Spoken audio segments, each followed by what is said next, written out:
the game against Nottingham Forest at the City Ground, 2-2 draw, late Amad Diallo wonder strike, absolutely amazing. We remain in the top 8. Who'd have thought Man United are not just in the top half of the table, we're in the top 8. But, Crookie, would you agree that that is a fair point on the road against this new look Nottingham Forest side under Sean Dyche? Yeah, I'm frustrated by the 2 goals conceded and by the way that the team switched off as well. Early in the second half. That's a frustration. But I sort of agree with Ruben Amorim, what he said afterwards, that this is a game last year that would have got away from us. And actually we showed character, brilliant equaliser from Amad, who continues to impress going forward. Maybe defensively he needs to improve as one of those wing-backs. Fernandes has hit the post after falling behind. Amad's had one cleared off the line the last minute. So it could easily have been another victory, a fourth successive victory. Could have won it. Yeah. So I think there's positives. I'm not too downbeat, and we've taken 13 points out of a possible 15 now, is it? Is that right? Yeah, I think so. Yeah. 13 points out of a possible 15? Yeah. That's five games. Sounds about right to me. Unbeaten 4, 5 out of 7, something like that, isn't it? Yeah. Either way, it's progress, and if they can back it up with a victory over Tottenham, we should find ourselves in the top 4 heading into this next international break. And coming off the back of the October break, I think we'd all have taken that. Yeah, 100%. And like you say, the idea of this game last season, I think we would have struggled to have shown the mentality to have got a draw. We'll come back to the Amad stuff because I do think that's an interesting topic because a lot of people have been quite critical, a lot of people have been defending him. But Anil, I just wanted to ask you, does this feel like a break in momentum, or were people getting a little bit overly obsessed with this idea of winning 5 games in a row? If for nothing else, for poor Frank, who can't cut his hair, bless him. It's 10 points out of 12, by the way. It will be 13 out of 15 when we win at Spurs. Jump into conclusions, Crookie. Yeah.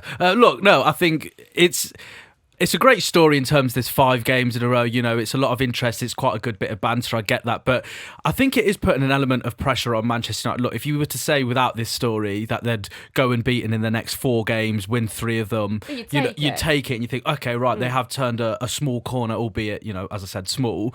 But look, you know, it's still a somewhat a positive result, as Crookie's already alluded to before. You know, that is probably a game that Man United would comfortably have lost last season. So I think the fact that they did get a draw, you know, they probably should have won the game given the chances and opportunity, but you know, a point away to Nottingham Forest, you know, there's not too much embarrassment from that. But yeah, I think this 5 games in a row, it's a bit difficult because look, it's getting everyone's heads, and it's not you know, if you win 5 on the bounce, it's an impressive record for how many teams team have actually done that this season apart from Arsenal. Yeah, exactly. You know, so it's maybe a little bit of a difficult sort of achievement to receive for the United players. But look, you know, if that's the standard that they've got to go into every week, you know, to try and get 5 in a row, then hopefully if we do 4 out of the unbeaten results anyway, then it should be certainly a better season than what we thought at the start of the campaign anyway. Yeah, I bet Frank's thinking it should have just been wins and draws. Yeah, just unbeaten, not wins. Unbeaten's fine. Must be feeling it. You mentioned the Amad thing, and I said we'll talk about that a little bit more.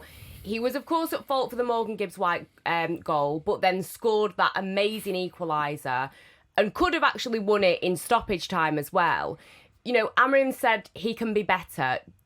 Crookie, do you think that that's a little bit harsh? Because I feel like he's getting a lot of stick for the goal, but then some people are saying, you know, how was he supposed to defend it with Morgan Gibbs-White? A few people trying to make out like Morgan Gibbs-White is super tall, like they're a similar height. So I have to give him that. He does need to do better with the defending. But all in all, where do you sit with this? Well, it's not his natural game. He isn't a defender. So, you know, this is all alien to him trying to defend crosses into the box and head the ball away. It's just not one of his skill sets.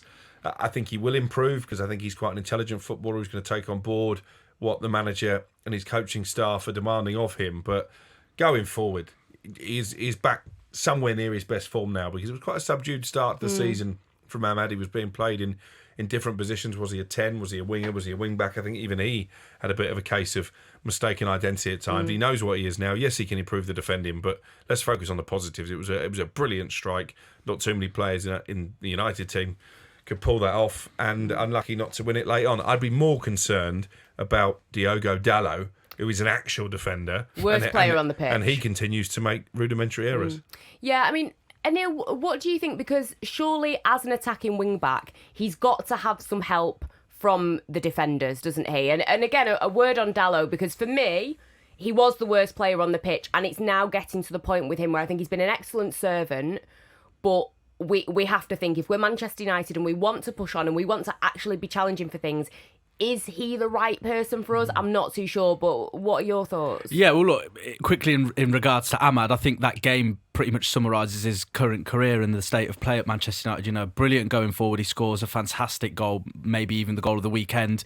But then his defensive work rate, should we say, or ability or lack of, is going to let him down. But ultimately, that's understandable. Crook's already said it. You know, he's a forward-thinking player. So for him to completely reverse that and go the other way, it's a very difficult transition for any player to make, no matter how good they are in either box, if you like. In terms of Diogo Dallo, I think it's a fascinating one because, you know, I still remember the comments that Jose Mourinho made when he was at the club saying, look, he's young in terms of Dallo, but this kid could be the best fullback in Europe. So, you know, you look at that, you look at the potential. Yeah, exactly. We all say things that we don't actually want to be on air anymore. But look, them comments are always out there.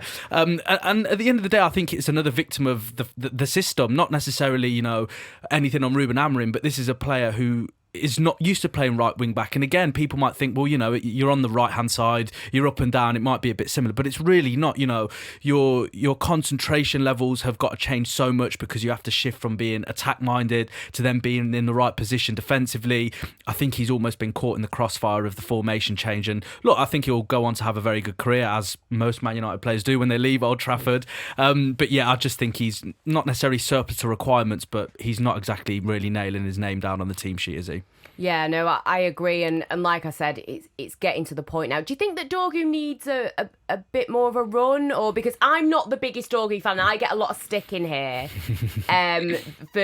Maybe people thought was a little bit too harsh on him early on, but should he maybe be getting a bit more of a run?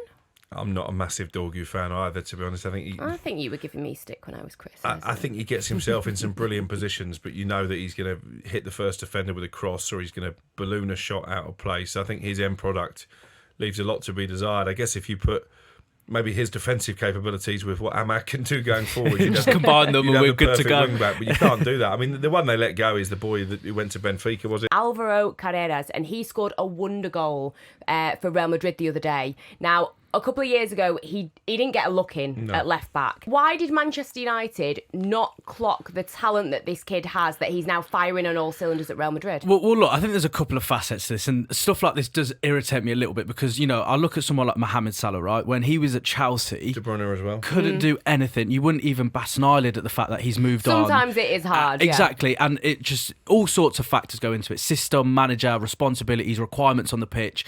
And for one reason or the other, he didn't work at Manchester United. And no one could have predicted that the next manager they're going to get is going to be a 3 at the back manager who loves wing backs. That's where all of the play is going to come from. If we did, then of course he'd still be at the club, but you can't predict the future, and ultimately his path almost certainly probably wouldn't have gone the way it has if he stayed at Manchester United, being a bit part player. And then you factor in, if, for example, if he was still at the club and then Dorgu was signed, what would that then do for his career? He certainly wouldn't be on Real Madrid's radar, would he? So I think it's easy to get frustrated about these types of things when you see someone who used to be on the books at Manchester United then go on to do some really incredible things.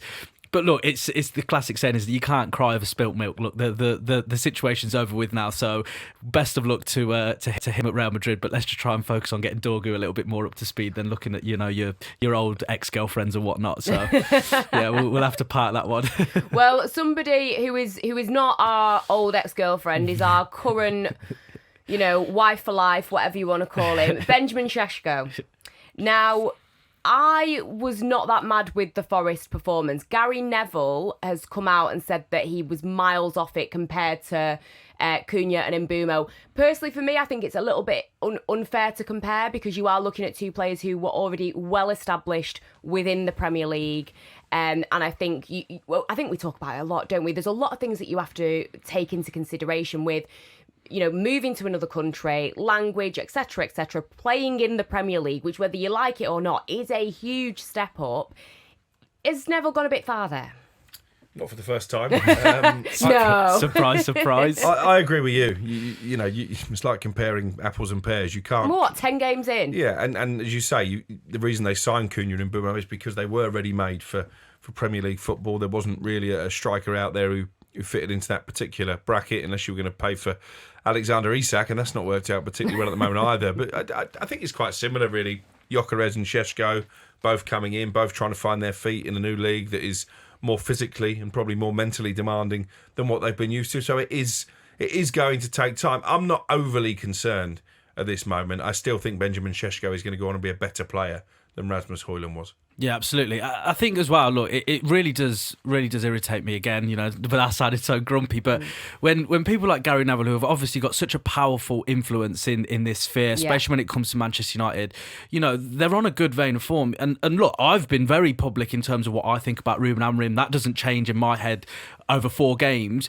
But there is something to be positive about. And for him to just single out an individual, as Crookie's already said, that's still finding his feet. And at the end of the day, it doesn't matter what striker Man United would have signed. If they were from abroad, it's a fact they're going to have to take a bit of time unless they're on an Erling Haaland level of ability. So, the hold-up play, allowing others to come into the game, when you've got players like Mbeumo and Cunha, if, let's say, for instance, Sesko was signed last season, then I think it would be a real issue because you'd look at him as the only real source of goals. But he wasn't just signed for his source of goals. You don't sign a 6'7" or whatever he is striker just because he's good at scoring goals. It's his hold-up play. It's his ability to bring others into play. So look, I think there have been little moments, especially as I've already said, with that hold-up play that Højlund struggled with, to keep the ball, keep the defender off him, and then get his head up to bring others into play as well. So, look, I'm exactly in agreement there as well with what we've all pretty much said. It's a bit early. He's not doing badly, and certainly not bad enough for someone like Gary Neville to dig him out. And I also think, and we've probably said this before, but there are many, many other players in the Premier League this season that have not hit the ground running, that I don't think are getting anywhere near as much stick. And maybe that just comes with, what is it we always say, hated, adored, never ignored. Exactly, maybe that's just part of it. And true. we understand that, wearing the Man United shirt is heavier than most, but I do think people need to take a beat there.